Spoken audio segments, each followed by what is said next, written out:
जैसा कि आप लोगों को पता ही है कि मैं इस समय इजिप्ट के अंदर हूँ और इजिप्ट में मैं इस जगह के ऊपर आया हूँ जिसको मत्रिया के नाम से जाना जाता है। और मैं यहाँ पर इसलिए आया हूँ क्योंकि जब पवित्र परिवार यानी कि पिता यूसुफ, माँ मरियम और यीशु मसीह जब राजा हेरोदेस के डर के मारे भाग करके मिस्र आए थे, तो अपनी यात्रा के दौरान जब हेरोदेस के सैनिक, जैसा कि यहाँ के चर्च की परंपरा के मुताबिक माना जाता है कि हेरोदेस के सैनिक जब माँ मरियम और यीशु मसीह और पिता यूसुफ का पीछा कर रहे थे, तो माँ मरियम और पूरा परिवार जो था वो इस पेड़ के नीचे उन्होंने आकर के शरण ली थी, क्योंकि बहुत गर्मी थी और उनको छाया का कोई भी स्थान नहीं मिल रहा था।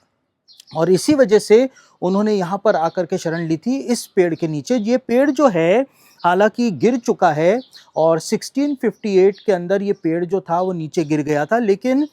यहाँ पर आप देख सकते हैं कि ये पेड़ जो है वो गिरने के बाद वापस से फूट निकला और आज भी ये गूलर का पेड़ जो है वो यहाँ पर पाया जाता है, जिसके नीचे पवित्र परिवार ने शरण ली थी। और साथ ही साथ परंपरा के मुताबिक, जो कि चर्च की परंपरा है, उसमें माना जाता है कि जब माँ मरियम और यीशु मसीह और पिता यूसुफ यहाँ पर शरण लिए हुए थे, छाया में बैठे हुए थे, और जब हेरोदेस के सैनिक पीछा करते हुए उनके यहाँ तक पहुँच गए थे, तो ये पेड़ जो था, जो नीचे गिरा हुआ है, इस पेड़ की जो शाखाएं थी उन्होंने बढ़ करके पूरे पवित्र परिवार को उनकी नज़रों से छिपा लिया था। और एक और सबसे महत्वपूर्ण बात जो यहाँ पर जो स्थानीय केयरटेकर हैं इस जगह के, उनके द्वारा मुझे बताई गई, और वो ये बताई गई कि यहाँ पर 2000 साल पुराना पत्थर का एक वॉश बेसिन जो है वो भी पाया जाता है। और जो यहाँ के मसीही लोग हैं, 2000 सालों से ये वॉश बेसिन इस जगह के ऊपर रखा हुआ है। और ये माना जाता है चर्च की परंपरा के अनुसार कि ये वही वॉश बेसिन है जिस वॉश बेसिन में माँ मरियम प्रभु यीशु मसीह को बचपन के अंदर नहलाया करती थी। साथ ही साथ एक और बहुत महत्वपूर्ण बात मुझे यहाँ पर आकर के पता चली। जो स्थानीय लोग हैं, मसीही लोग हैं, उन्होंने इस बात को मुझे बताया कि इस क्षेत्र में जब पवित्र परिवार आया था, यानी कि माँ मरियम, पिता यूसुफ और यीशु मसीह जब यहाँ पर आए थे, और यहाँ पर आकर के जब उन्होंने यहाँ के लोगों से रोटी मांगी थी, आटा मांगा था, तो यहाँ के लोगों ने उनको आटा या रोटी देने के से पूरी तरह से इनकार कर दिया था। और इसी वजह से स्थानीय लोग बताते हैं कि मत्रिया का ये क्षेत्र जो इजिप्ट के अंदर पाया जाता है, यहाँ पर एक पूरा मार्केट है, लेकिन 2000 सालों से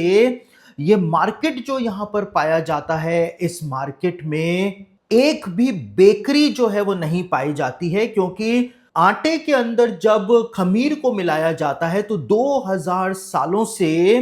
वो खमीर जो है वो फूलता ही नहीं। और क्यों नहीं फूलता है? क्योंकि स्थानीय लोग मानते हैं यहाँ के कि माँ मरियम, पिता यूसुफ और यीशु मसीह को आटा या रोटी देने से जो इनकार कर दिया था इस क्षेत्र के लोगों ने, तो वो श्राप जो था उन रोटियों के ऊपर यहाँ पर आ गया था। और आज भी जब आटे में खमीर मिलाया जाता है तो यहाँ पर वो खमीर फूलता ही नहीं है। और इसीलिए इस पूरे क्षेत्र में एक बहुत बड़ा मार्केट ये इजिप्ट के अंदर माना जाता है, अल मत्रिया का, लेकिन यहाँ पर एक भी बेकरी जो है वो नहीं पाई जाती है। तो यहाँ पर माँ मरियम और यीशु मसीह और पिता यूसुफ आए थे, और साथ ही साथ जब वो यहाँ पर आए और प्यासे हुए, तो अचानक से ही एक मिरेकल हुआ और यहाँ पर एक कुआं जो है वो अपने आप ही बन गया था और कुएं में पानी अपने आप आ गया था। और इसी कुएं पर माना जाता है चर्च के द्वारा कि माँ मरियम यीशु मसीह के कपड़े जो हैं वो भी धोया करती थी, और इसी वजह से यीशु मसीह के कपड़ों का जो पानी था जिसमें कपड़े धोए जाते थे, और पानी को जब माँ मरियम ने बहाया था तो यहाँ पे बलसान का एक पेड़ भी उग गया था। और वही बलसान का पेड़ जो था, उससे यहाँ पर जो चर्च है उसमें अभिषेक का तेल उससे ही बनाया जाता था, और पादरियों का और दूसरे लोगों का अभिषेक उसी तेल से किया जाता था। तो हम इस समय इस पवित्र जगह के ऊपर मौजूद हैं,